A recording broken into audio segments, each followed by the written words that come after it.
Good morning, everyone. It's TractorMan44 here. Today's video is going to be something a little bit different. I've told you all before that many members of my family are all in the school system. Various types of teachers and specialists. And sometimes we fail to realize the dedication that these teachers in these small school districts have to their students and in stepping up to the requirements that are put on them with different circumstances over the course of a school year. Many times they have to come up out of their own pocket with expenses for the classroom and things like that. But nowadays, with the COVID situation, their dedication is being severely strained. They've been thrown this idea of virtual learning. It's not a bad idea at all. It's absolutely awesome idea, but the implementation is extremely difficult. So this video today is dedicated to all those teachers. It's also just to provide a little bit of an insight as to a simple way that how we can actually make that virtual learning situation that they're finding themselves thrown in a bit more convenient and a little bit easier for them to accomplish. The video today is not really about TractorMan44. It's about the teachers in the community. It's also for just the families with school-aged children that are electing to stay home and share the burden of this virtual learning experience and giving their kids as much assistance as they possibly can. And if I've not formally introduced her before, this will be the missus coming up next. When our schools shut down in March of last year, I was working for the local school district as a speech therapist. I had retired from one school district and came down to our local school district and was working approximately 12 to 13 hours a week. And then in March, we were all sent home and we contacted our students virtually. I worked mostly from the dining room table, and it was covered in books and papers and computers, and wires were strung all over because everything has to be plugged in and connected. So this year when our school went back, I thought everything would be fine, and then we realized it would not. And so I agreed to teach virtually. What I didn't realize was that my granddaughters would only be going to school 2 days a week, and they needed somewhere to be for 3 days a week. So they became my class, in-person class, and I still had online students. So at that point I realized I needed a better place to work than in the dining room. So I talked Wendell, my husband, wonderful person, into making this table for me, because this is where I am most comfortable with, is a table with my students around me, because I only work with two, three, or four students at a time. So he made me this table. I have a place for my electronics. I usually have 2 to 3 computers up at a time. My granddaughters have computers, so we needed a place, and this serves the purpose, and I'm able to reach out to my students and still have a place that I can turn off at night so that it ends and I'm not living with everything all the time. What about that shiny stuff? Oh, I am not writing on the wall. This is a stick-on, like, whiteboard, only you can have it be clear, and it peels on and off if you want to. So I put it up, and I have somewhere to write on, and it's behind me, and the girls can see it. And also if my students, if I need to write on something, I have this to write on. And you just wipe it off and go on. I'm hoping to get a larger monitor. I have that ordered because these things are really hard to see on. I've also ordered another computer because we do Zoom meetings, we do Google Meets, we do YouTube. So there's so many things going on, so many electronics that are involved with working with students virtually. I'm learning at a rapid rate. I have 2 daughters who help me because they keep having to go back over it again because I forget. Much more used to paper and pencil things than online learning. And for those of you who are working at home, teaching your kids, this is hard, and I get it. So you're doing a good job. If you get in a little reading, a little math every day, and follow along with what their teachers send home, that's amazing. Have a nice day, and I hope maybe this helps some people. And if nothing else, maybe they'll realize that it's hard even for the teachers. She tried sharing her spare parts collection.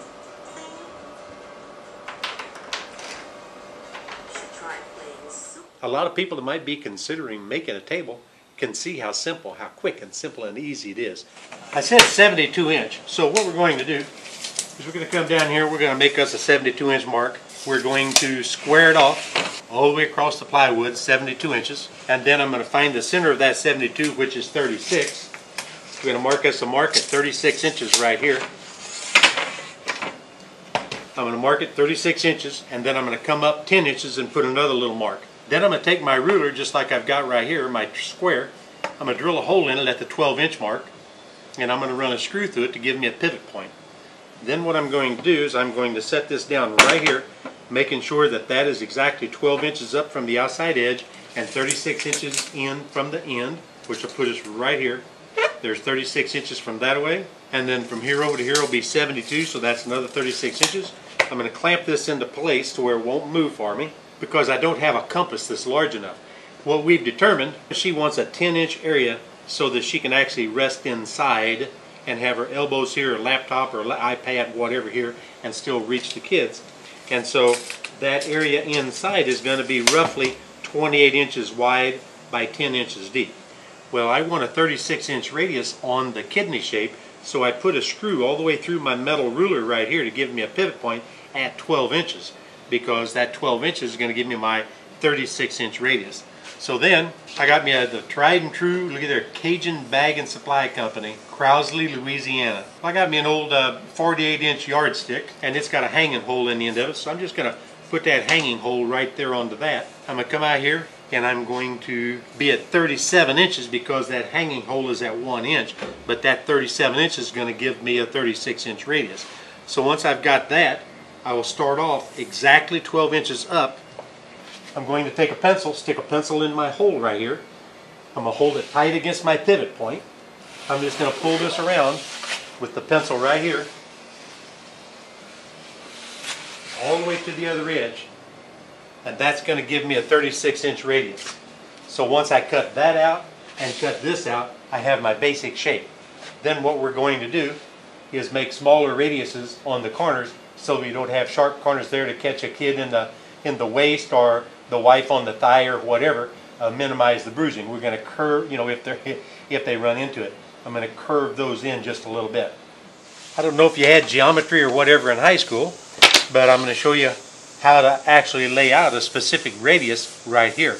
You have to determine what radius you want that to be, and say we want it 7 inches or something of that area. Let's say 6.5 inches. I took my regular sheet metal dividers and just taped on a pencil so that I have one sharp point to dig in and then a pencil to mark it.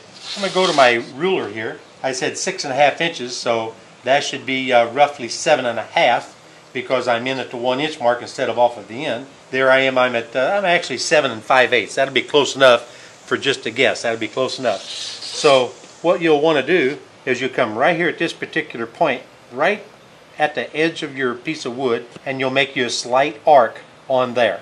Come all the way around here and put you a slight arc right there. Now you take your point and go to this point right here and make an arc out in the open area. Come right up here to that point and put an arc in the open area. Right here where that point crosses is where you put your point now, and then you'll see that your radius now goes from that mark right around to this mark right here. So you succeeded in laying out, in my case, a 6 5/8 inch radius, which is going to get rid of this sharp corner right here. So I'm going to duplicate this effort on the other corner, then we're going to get the jigsaw and go ahead and cut this out.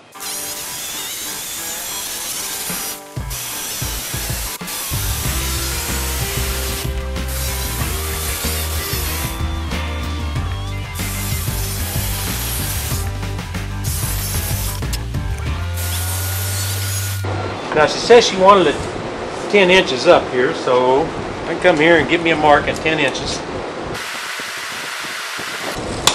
Extend this center line just a little bit. And I think we said we wanted this to be 28 inches wide.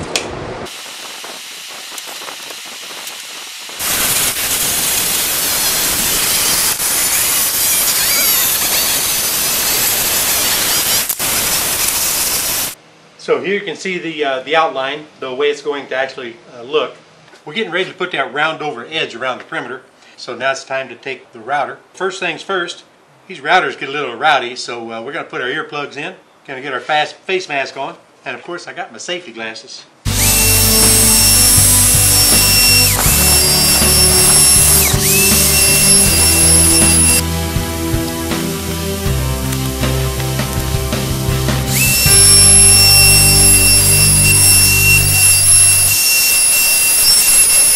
Put about a 120 grit on there, and you can just kind of go around the perimeter. We'll smooth off all those little fuzzy hairs created by the bit, and just give an overall nice fit and finish to the outside edge before we apply our polyurethane.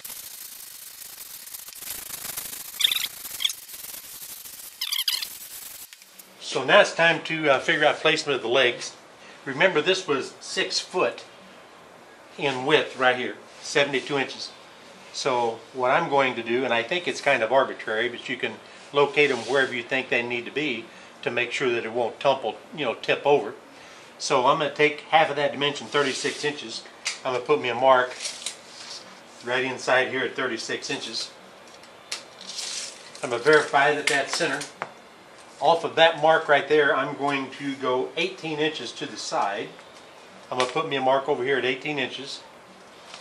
I'm going to go from that center line and go 18 inches over to the other side.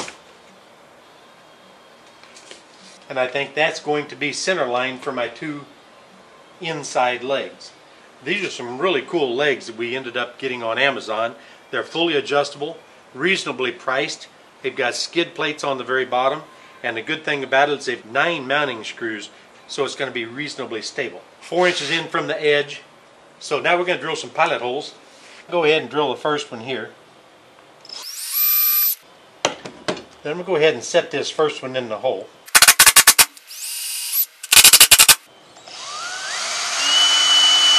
Once you have 2 of them in place, you don't have to worry about it walking.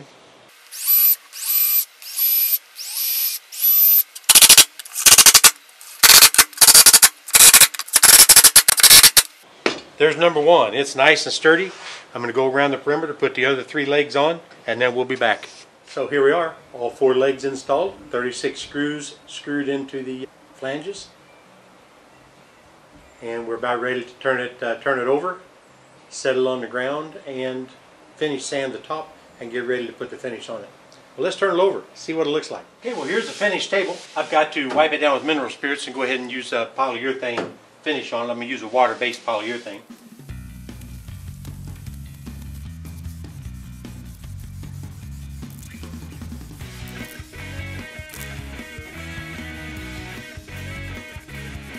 So anyway, this is the completed product. I've got it all the way down to the lowest level, which is why I'm sitting on the floor, and I've got it down at 19 inches. There's 10 1-inch adjustments on the individual legs, so if from 19 it'll extend up to 29 inches. The final dimension is definitely 72 inch by 48 inch. We've got that 28 inch by 10 inch cutout, for the missus to sit in there on a chair. And then of course the grandkids can sit around the perimeter. And it's just kind of to let you know that less than $100 you can build a table that they value at roughly $370 on Amazon. I've got 6 coats of water-based spray polyurethane. It's supposed to make a pretty durable finish. Cool thing about water-based, according to my son-in-law, is the wood underneath will not have a tendency to yellow.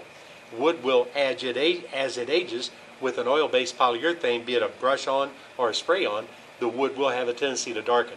So once I've got these multiple coats of the water-based that'll keep it from darkening, I can apply the oil base on top of the water base, get my what I think is a shinier and more, in my estimation, more durable finish.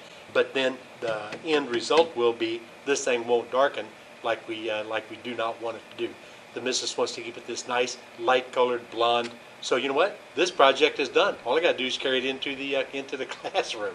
It's TractorMan 44, and I am out of here.